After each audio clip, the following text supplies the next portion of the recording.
Hey, Rodney, are you back there?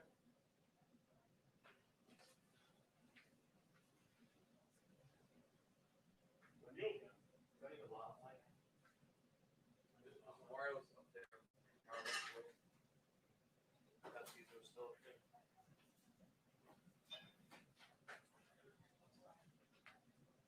You Oh, left. I see. All right. Just turn it on and All good. if it's his channel too on his camera, on the cuts position. Hold on. Thank you, sir. No problem.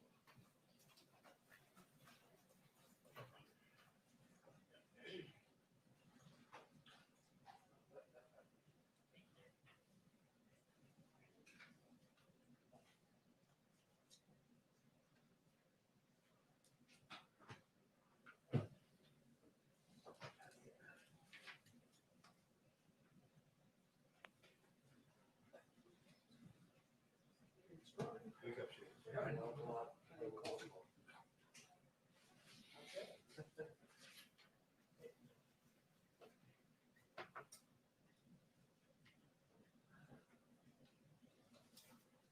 Hey, what's going on, man? How are you? I have a gavel for you. Oh, sweet. Not here. At some point.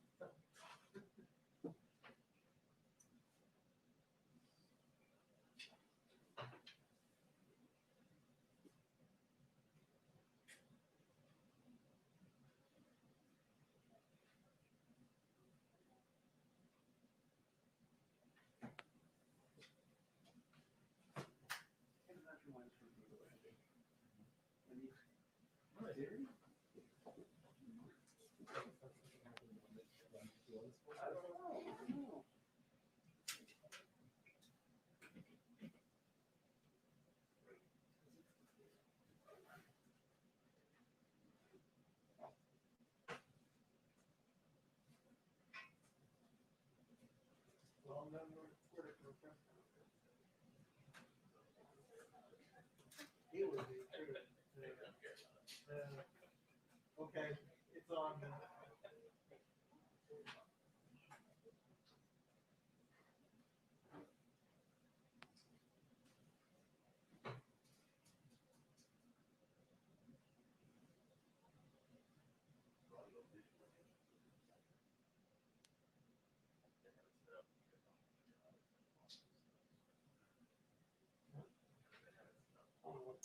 Oh.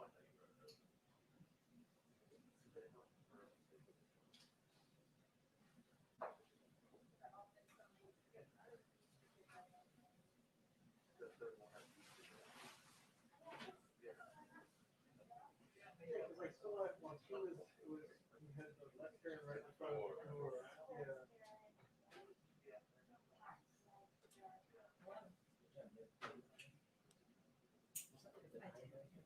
It's 12:33.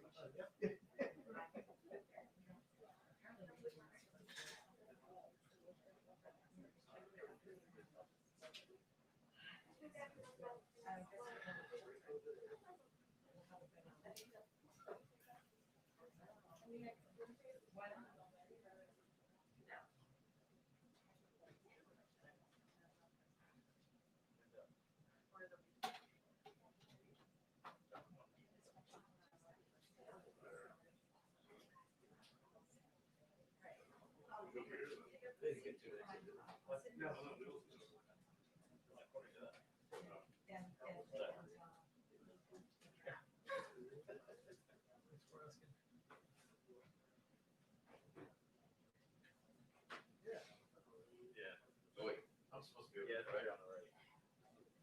6 o'clock, but it's on the side.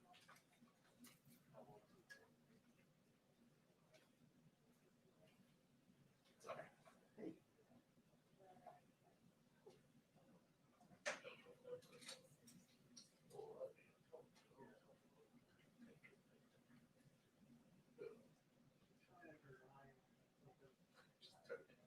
Yeah, but because of that, the gap over here, it just doesn't work.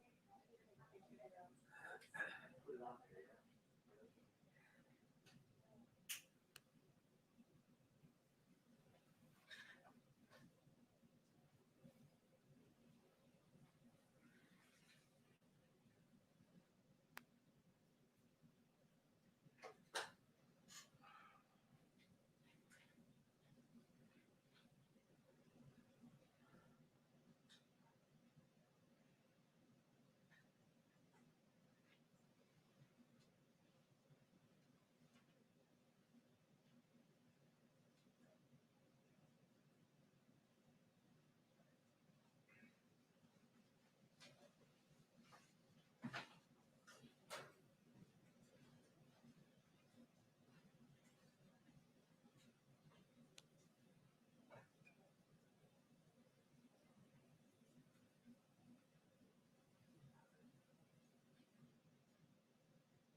Quiet. Quiet.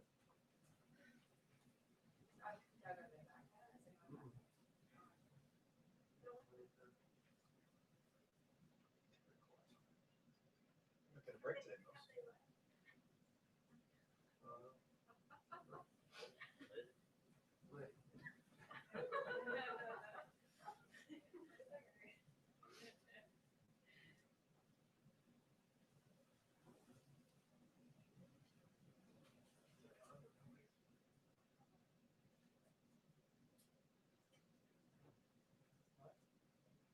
Yeah. They're all stuck at Starbucks.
You travel this week?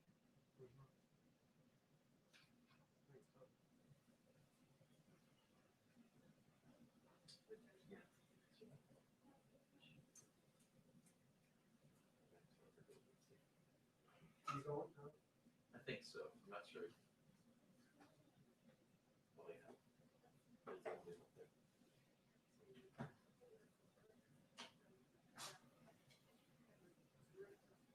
Oh, yeah. Tall. Oh.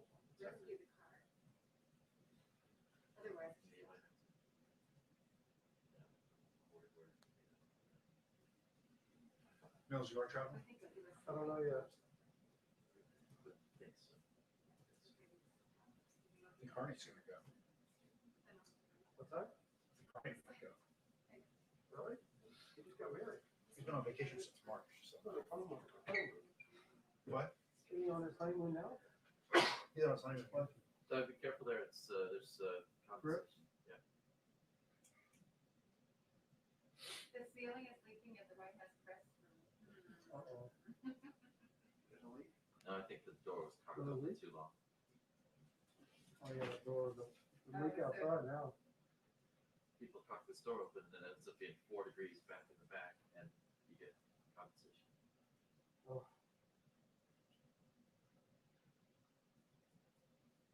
This place has bigger worries too. Stop.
tomorrow. Free It's been delayed now, right?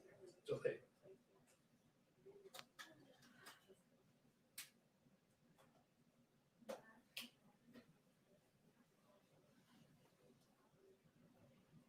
Sure, I wonder why this is so late.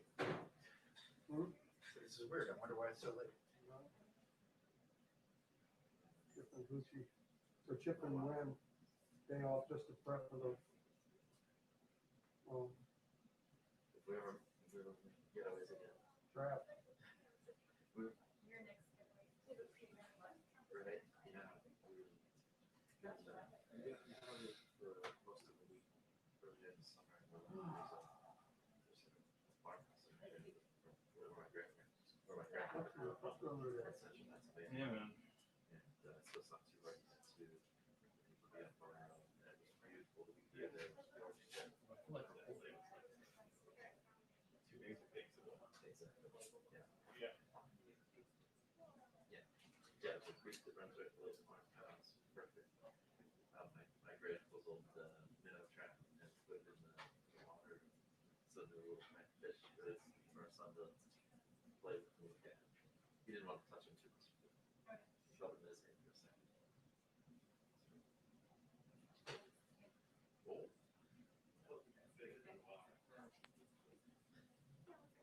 Yes.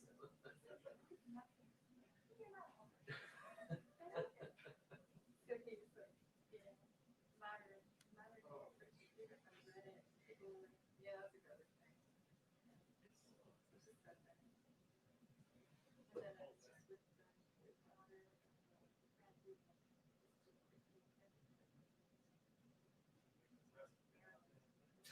Yeah.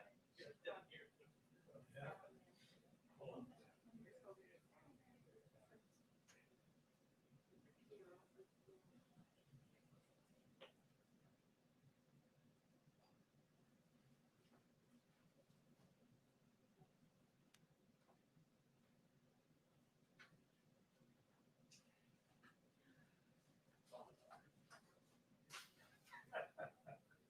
Yeah, me too. Got the same. Like, It's. It's only open by 8 o'clock.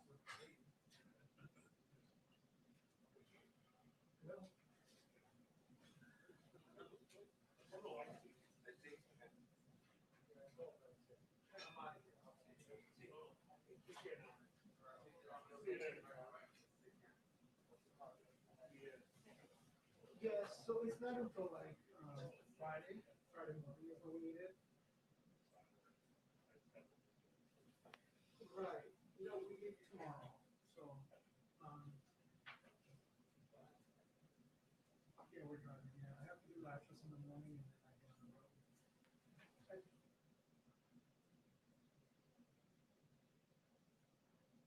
Yeah, you know what, 2-minute warning. I don't even know if they have it in stock, that's another issue.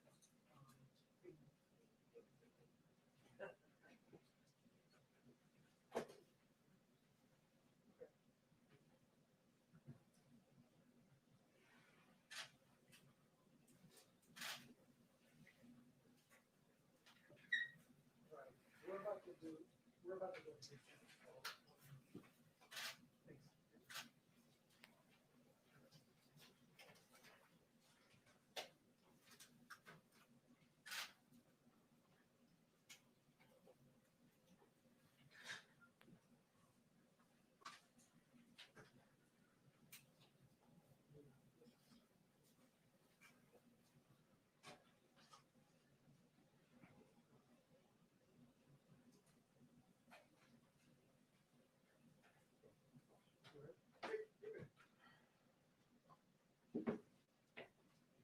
Is that better, Chris?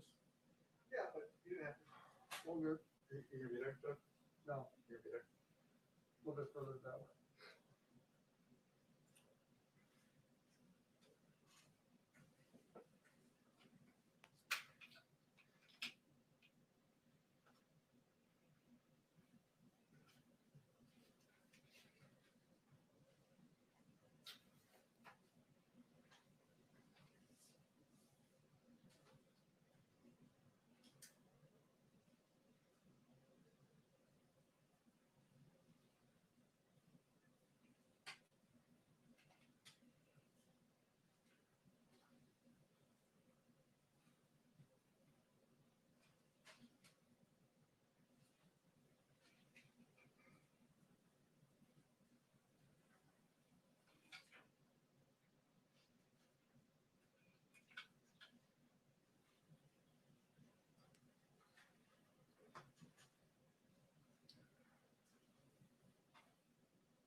he talking first, or is she gonna introduce him? She's up first, new photos.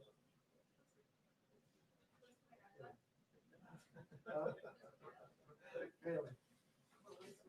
No, no. He's not gonna introduce her? He was joking. It was my turn.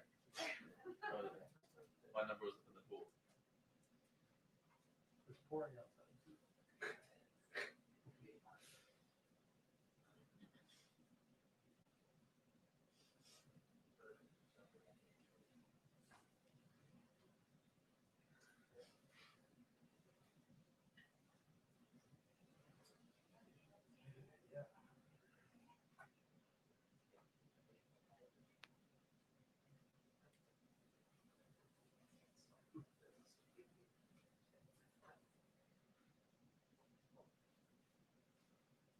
I'll let you know.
What's up?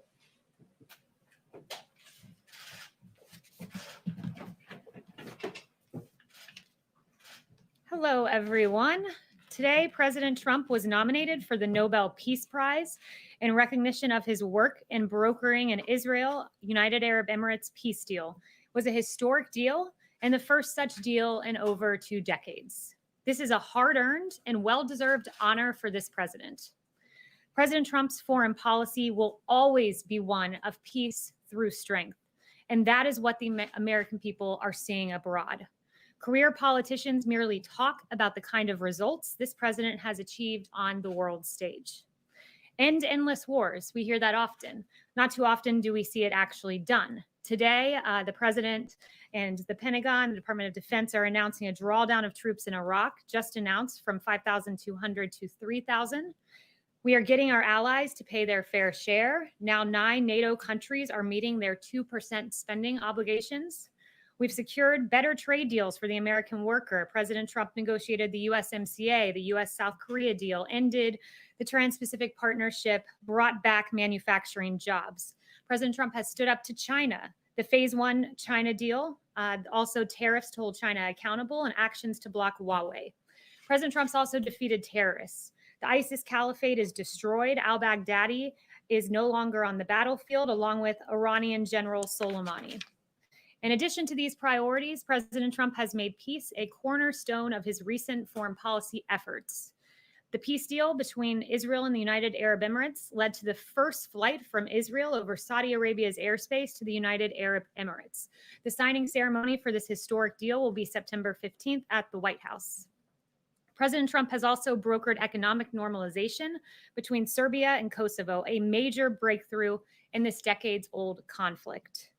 It's a fact. President Trump has broken the 39-year-old streak of American presidents either starting a war or bringing the United States into an international armed conflict, as a Great Washington Examiner piece headline read. These wins are possible because of the president's leadership and outsider perspective. President Trump addresses old challenges with new solutions and delivers results for the American people. And with that, I'll take questions. Paula. Kayleigh, thank you. I'd like to ask you about the Woodward interviews.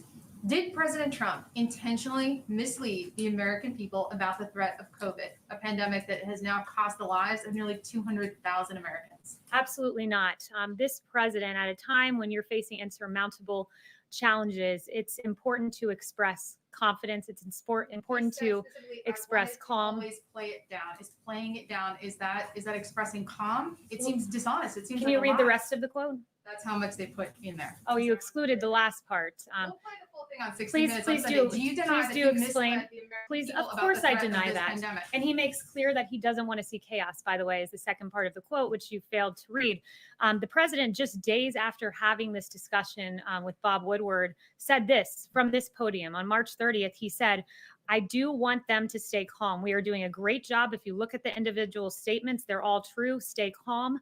It will go away, but it's important to stay calm. So this president does what leaders do, good leaders. It's stay calm and resolute at a time when you face an insurmountable challenge. That's what this president has It will done. not appear that the president lied to the American public about the threat posed by COVID. The president has never lied to the American public on COVID. The president was expressing calm, and his actions reflect that. On January 6th, the CDC issued a Wuhan travel notice before any confirmed U.S. cases, among a number of other actions. And I'd refer you to Dr. Fauci, who said that this president has an impressive response. I can't imagine under any circumstance that anyone could be doing anything more. That is the record of this president. John.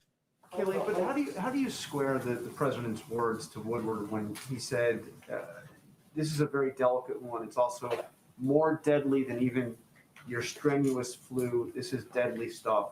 And then just 2 weeks after he told Woodward that, he said, this is a flu. This is like a flu. And of course, he also said it was going to quickly go to zero. But that seems to be in direct contradiction to what he told Woodward. Well, the president was listening to his medical experts, because you also have at the same time period Dr. Fauci, who said this, asked if the seasonal flu was a bigger concern. He said this on February 17th. So right now at the same time, people are worrying about going to a Chinese restaurant. The threat is that we have in this country, we're having a pretty bad influenza season, particularly dangerous for our children. So he was reflecting that point. And again, days later, in a briefing, he said, the statements I made are this: I want to keep the country calm. That is what leaders do, and that's what President Trump does. But in that statement, Fauci's not comparing the two. He's not saying coronavirus is like a It was a COVID interview, and he was asked about seasonal flu vis-a-vis COVID, saying exactly what the president said. And in fact, the president was taking it more seriously, because on the tape, he noted that flu could be worse, and he was taking action to address it. Once again, context matters. That 0 reported COVID cases. The CDC was implementing public health screenings. House Dems were preparing to file their first briefs in impeachment. 1 reported case. CDC, when there was 1 reported case, the CDC was activating an emergency operations center while Pelosi was releasing a statement criticizing McConnell over impeachment. On January 31st, the president issued a travel ban on China, one that the former vice president called xenophobic. That's what Democrats were doing while this president was acting, and his actions reflect the seriousness with which he took COVID-19. Yes, Kayleigh, Jeff. you quoted Dr. Fauci. Dr. Fauci is also apparently on the record saying of President Trump that his attention span is like a minus number, and his sole purpose is to get reelected. That's according to veteran journalist Bob Woodward. I think the bottom line here is that the president, by his own admission in private on the record, acknowledged the depth of this crisis and yet told the American people something very different. How is that, at its core, not an abject betrayal of the public trust? The president has always been clear-eyed with the American people. He was always clear-eyed about the lives we could lose. Again, from this podium, he acknowledged that this was serious back in March, that 100,000, 200,000 lives could be lost. And with regard to Dr. Fauci, you're referring to a quote he allegedly told Bob Woodward, and I can give you quotes that we can all play on loop and video of him saying that this response was impressive, and he can't imagine anyone under any circumstance doing anything better. Dr. Fauci saying this, I can just tell you the president, the first and only time I went and said, you need to do mitigation strongly, the response was yes. We will do it. The second time I went with Dr. Birx to the president and said 15 days to slow the spread are not enough. We need to go to 30 days. Obviously, there were a lot of people who had problems with that because of potential secondary effects. Nonetheless, the president went with the health recommendations. So there's a long litany of praise from Dr. Fauci, and you're referencing something he allegedly told Bob Woodward. It's on tape. It's on tape, Kayleigh. Well, I'm The reading to you what Dr. Fauci has said very publicly for all to see, and we can all play those video clips. I can get them in your inbox. President Yes. Trump on February 7th says it's deadly stuff about coronavirus. In private, on the record. In public, though, February 28th, he says, one day, it's like a miracle, it will disappear.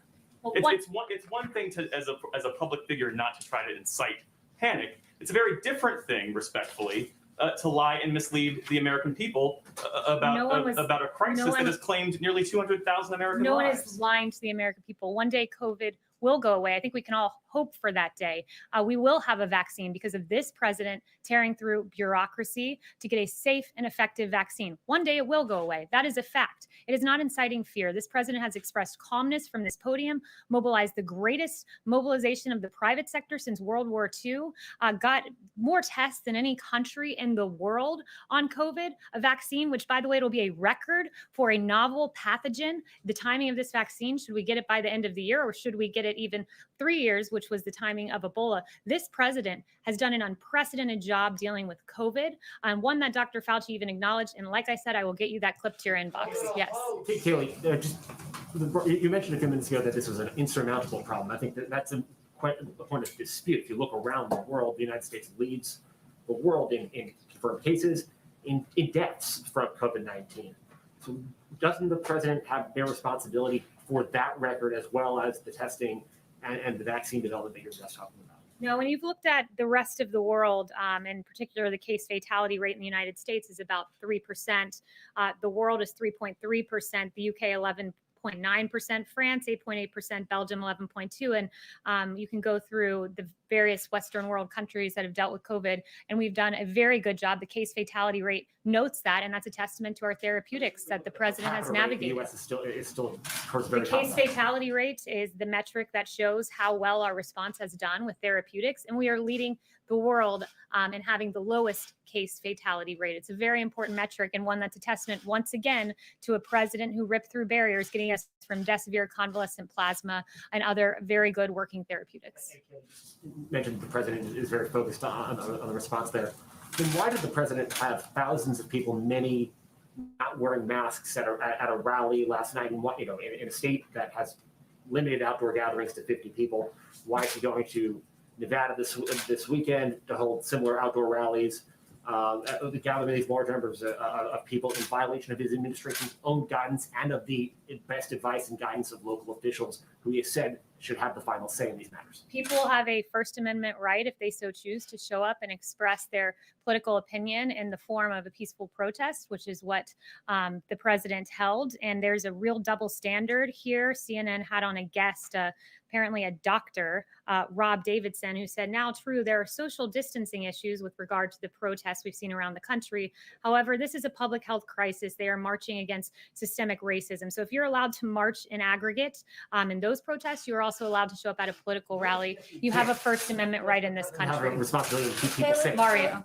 Thank you, Kayleigh. How can a president bear no responsibility for the almost 200,000 lives lost when he downplayed the virus initially and he knew how contagious and deadly it was? I don't understand how that can. The president never downplayed the virus. Once again, The president expressed calm. The president was serious about this when Democrats were pursuing their sham impeachment.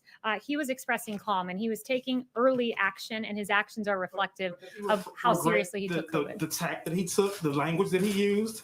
No, you said that he used hopeful language. Does he regret that, given where we are now? No, this president embodied the American spirit that when we face a challenge, a crisis, a pandemic, we come together. We can be optimistic. We can be serious about it. We can take it seriously with our actions, which is exactly what this president does. It's why we lead the world in testing, doing far more than the number 2, which is India. He took this seriously, but he still expressed calm. Our food supply chains were at risk, that we could not have mass runs on grocery stores. The markets, also the economy was in play here. We didn't want there to be a huge crash and panic. He expressed calmness from this podium, but he has always taken it seriously, and the response, an unprecedented response, really reflects that. Yes. So thanks, Kayleigh. I wanted to ask you about the Astrazeneca trial. So does that throw a spanner in the works that they've halted those trials in terms of getting a vaccine quickly? And then I have a follow-up. Yeah, so the AstraZeneca paused their trials.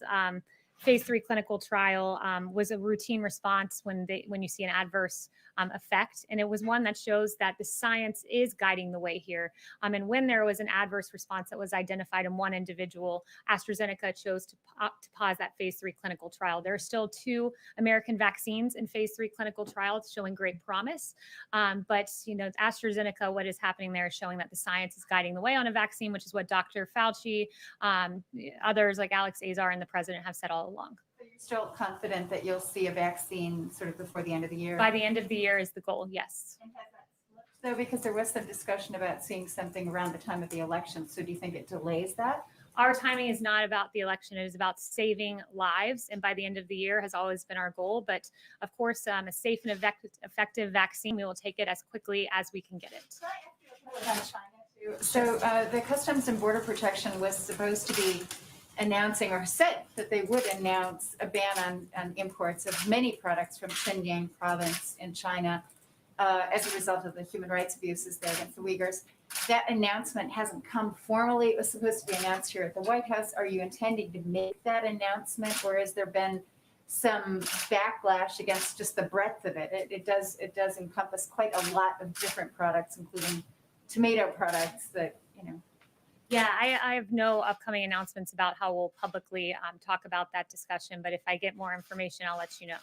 Yes. Can I ask you about Nevada, please? Sure. It's my understanding that the 2 rallies this weekend in Nevada have been canceled because of Governor Sisolak's order preventing events of 50 people or more. Does the president have a reaction? And what is the White House policy about complying with the state's orders limiting the size of an event? I have not heard that about the rallies, but I'd refer you to the campaign for further information on that. But as I discussed with Zeke here, that we believe that if people want to show up and express their political views, that's their choice to do so. We hand out masks. We encourage individuals to wear those masks. A lot of people did. I was in North Carolina last night and saw it. We give out hand sanitizer, but at the end of the day, if you want to join a peaceful protest, you can do so. And there's no reason, just like the protests we've seen in the streets, you can't show up and express your political view at a rally. Yes. Kayleigh, can you give us some understanding about why the president agreed to sit down with Bob Woodward for 18 interviews when his first book about the administration was so deeply critical? Because he's the most transparent president in history. Okay, so one more follow-up. When do you expect that we'll get the short list of who the president is considering for the SCOTUS picks, and what's the criteria that he's using to assemble that list? Yeah, that's a good question. You'll get that list in short order. The president is very excited to share who he would nominate to the Supreme Court. And what will guide his choices are people who follow the Constitution. He wants Constitution-abiding judges. He wants textualists who believe the words of the statute actually are what they are, not subject to interpretation. He wants judges guided by the Constitution, judges in the ilk of the 2 that he's nominated, like Justice Kavanaugh and Gorsuch. Yes. Thanks, Kayleigh. Did the president or anyone at the White House have conversations with the Department of Justice about their decision to intervene in the E.G. and Carroll lawsuit? And if so, what were the nature of those conversations? I'm not aware of any discussions that have been had. The president has claimed he signed a most favored nations executive order on prescription drugs. He mentioned this again last night. We haven't seen the text. Has he actually signed the EO? And if so, when will we see it? And can you tell us what the status of negotiations are with pharma?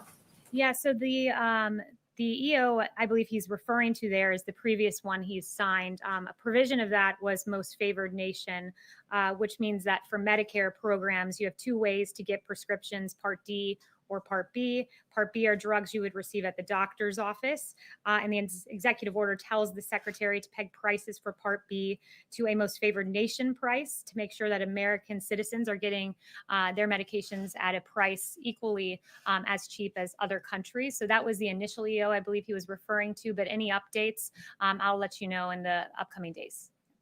Yes. Thank you, Kayleigh. Just following up on the coronavirus issues, how is it not misleading for his advisors to tell him and compare this virus potential to the Spanish flu of 1918, but then for the president to say that this could disappear by April? The president, again, was expressing calm. The president was hopeful that, COVID that we would be able to manage this and handle it in a way that we can make it go away as quickly as possible. And the president rose to the occasion and did just that. This was a lot more. By the way, it's worth mentioning the misleading that the WHO and China did on this. When you had the WHO, they were repeating China's claim that the virus does not transmit. This was a novel virus no one had seen. And you have the World Health Organization saying this virus does not transmit readily. That is the information we were getting. You had the White O'Brien said that this virus could be the biggest threat to his presidency. Matt Pottinger agreed with that assessment. And then President Trump would later say that no one could have predicted this when his own experts were predicting this. Look, you're referring to the intel community, and what the president knew was, and I've walked you through this before, on January 23rd, the intel community briefed President Trump for the first time about COVID. And the briefing said coronavirus from China is poised to spread globally. But the good news is that it is not deadly for most people. This is the information President Trump was getting. And the next time he was briefed on it was January 28th, when he was told that the spread was happening outside of China and the deaths remained all inside China. He was told then that China is not sharing key data. Indeed, China was not, because as I noted to you on January 9th, the World Health Organization said it does not readily transmit between people. And on January 14th, the World Health Organization said no clear evidence of human-to-human transmission. Clearly, that was not true. Even on February 29th, as the virus was spreading, the WHO put political correctness first by opposing travel restrictions. Note that on January 31st, President Trump put into place those travel restrictions that Democrats called xenophobic. Shame on them. Yes. Kayleigh, on the same day the president tweeted that the virus would become weaker when the weather started getting warmer, he told Bob Woodward it was going to be deadly stuff. So why does Bob Woodward get the president's unvarnished opinion when the American people don't? He was giving Bob Woodward the same opinion he gave from the podium. And he said, I am here. I want to express calm. That is what a leader does. He has always shared the facts. He has always been forthright. And he's always followed the advice of his medical experts, like Dr. Fauci, who called his response impressive. Yes. He never said this was deadly stuff. Yes. The American people. Yes, he did. He acknowledged that hundreds of thousands could die. And he took the right response, which was to temporarily shut down the country, saved millions of lives. And so too of his therapeutics. So too will the vaccine that's being developed. Yes. The protests in Belarus continue, as well as the crackdown on the opposition. What concrete steps the president is going to take to support Belarusians in their struggle for democracy and to stop human rights abuses? Yeah, it's another very good question. The U.S. is extremely concerned by continued human rights violations in the wake of Belarus's election. Reports of opposition figures being kidnapped, forcibly expelled, or otherwise threatened are just a few of the many methods that the Belarusian government is using in its attempts to deny freedom of speech. The U.S. is working with our international partners to hold all of those committing these abuses accountable, and we call on the Belarusian government to release all who are being unjustly detained. As for the election there was not a real election. It was neither free nor fair. It was fraudulent. The massive number of Belarusians protesting peacefully makes clear that the government can no longer ignore the people's calls for democracy. Yes. Kayleigh, how is the president keeping his promise of ending endless wars if this announcement on Iraq is just a drawdown, not a withdrawal? There's still troops in Afghanistan, Saudi Arabia, Bahrain. There's still troops. It's not really keeping the 2016 promise, is it? The president's drawing down our troops. These things take time. We want to ensure that the Iraqi security forces are well trained, and our U.S. troops have done a magnificent job doing just that. We believe that now is the time when we can make this drawdown, keep the country stable because of the training that our troops have done. So, An attempt to kind of try and make it look like the promise is being kept in advance of the election?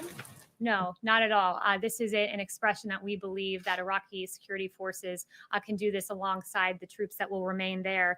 And the facts tell the story that this president broke the 39-year-old streak of American presidents either starting a war or bringing the United States into an international armed conflict. So unlike past presidents, this president has prioritized peace through strength, which is his foreign policy. Just one really quick Chanel. follow-up, just really quick follow-up. Chanel. Sorry.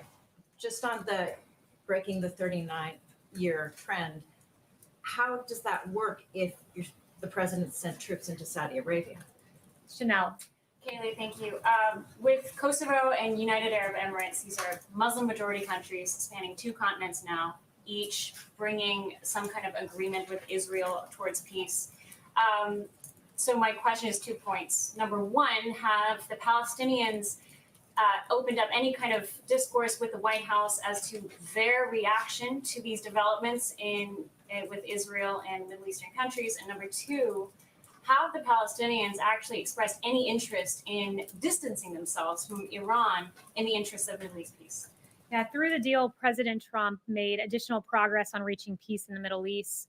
Kosovo and Israel agreed to mutual recognition and normalization of ties, and Serbia committed to moving its embassy to Jerusalem only a few weeks after the historic Abraham Accords between Israel and the United Arab Emirates. This is another huge step forward for broader peace in the Middle East and the rest of the world. I'd refer you to the Palestinians for their reaction, but it is quite telling that this historic agreement between Serbia and Kosovo addressing a decades-long conflict was only mentioned one time on CNN and one time on MSNBC. Yes. Thank you, Kayleigh. I wanted to ask about the Winter Olympics in Beijing in 2022. More than 160 human rights groups have called on the International Olympic Committee chief to revoke the Games from Beijing. Would President Trump support an American boycott of the Games over the Chinese regime's human rights abuses?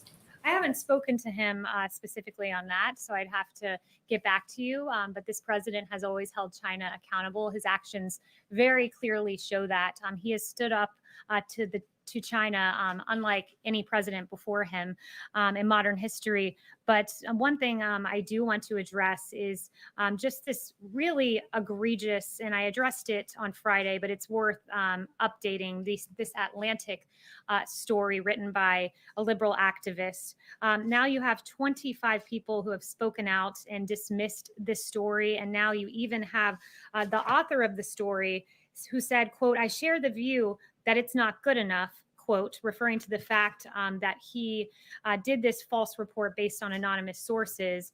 And basically, when you look at the liberal activist who wrote this, he has a very bad history. He can't be trusted. The left's new hero used to be their number one enemy for his role in the U.S. entry into Iraq. Indeed, in the early 2000s, this author was then at the New Yorker, and he extensively wrote on the possible links between Iraq and al-Qaeda, a suggested link that was key behind the decision of U.S. involvement in Iraq. He relied on people who, in his words, quote, "seemed to me to be credible," who said that they had information about such connections between al-Qaeda and Iraq. And Goldberg's reporting simply backed up his view that the U.S. should invade Iraq. In Slate in 2002, this author argued in favor of the U.S. invading Iraq. And later, he even admitted that he knew people blamed him for helping to get the U.S. into the war. He wrote a sarcastic piece saying, yes, I know I started the Iraq War. His reporting cannot be trusted, as noted by the fact that 25 people have come out on the record dismissing his report, the report by a liberal activist. Thank you. Kayleigh, if he's not lying, why did he call it a hoax?